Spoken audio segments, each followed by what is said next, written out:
ہمارے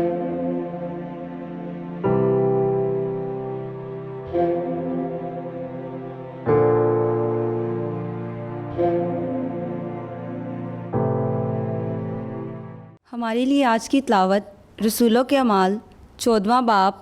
19ویں سے 28ویں آیت تک۔ تب بعض یہودیوں نے انطاکیہ اور کونیا سے آ کر لوگوں کو ابھارا اور پولس کو سنسار کیا، اور یہ سمجھ کر کہ یہ مر گیا ہے اسے شہر کے باہر گھسیٹ لے گئے۔ مگر جب شاگرد اس کے ارد گرد آ کر کھڑے ہوئے تو وہ اٹھ کر شہر میں آیا، اور دوسرے دن برنباس کے ساتھ دربہ کو چلا گیا۔ اور جب وہ اس شہر میں بشارت دے کر بہت سے شاگرد کر چکے تو لسترا اور کونیا سے ہوتے ہوئے انطاکیہ میں واپس آ گئے، اور شاگردوں کے دلوں کو مضبوط کرتے اور نصیحت کرتے تھے کہ ایمان پر قائم رہو، اور کہتے تھے کہ ضرور ہے کہ ہم بہت مصیبتیں سہ کر خدا کی بادشاہی میں داخل ہوں۔ اور انہوں نے ہر ایک کلیسیا میں دعا اور روزے کے ساتھ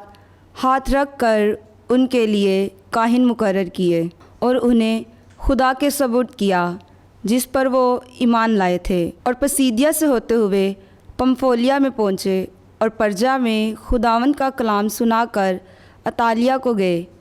اور وہاں سے جہاز پر انطاکیہ میں آئے،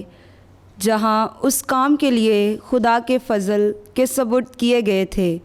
جو انہوں نے اب مکمل کیا، اور پہنچ کر انہیں کلیسیا کو جمع کیا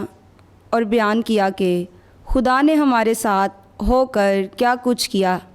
اور یہ کہ اس نے غیر قوموں کے لیے ایمان کا دروازہ کھول دیا، اور وہ شاگردوں کے پاس مدت تک رہے۔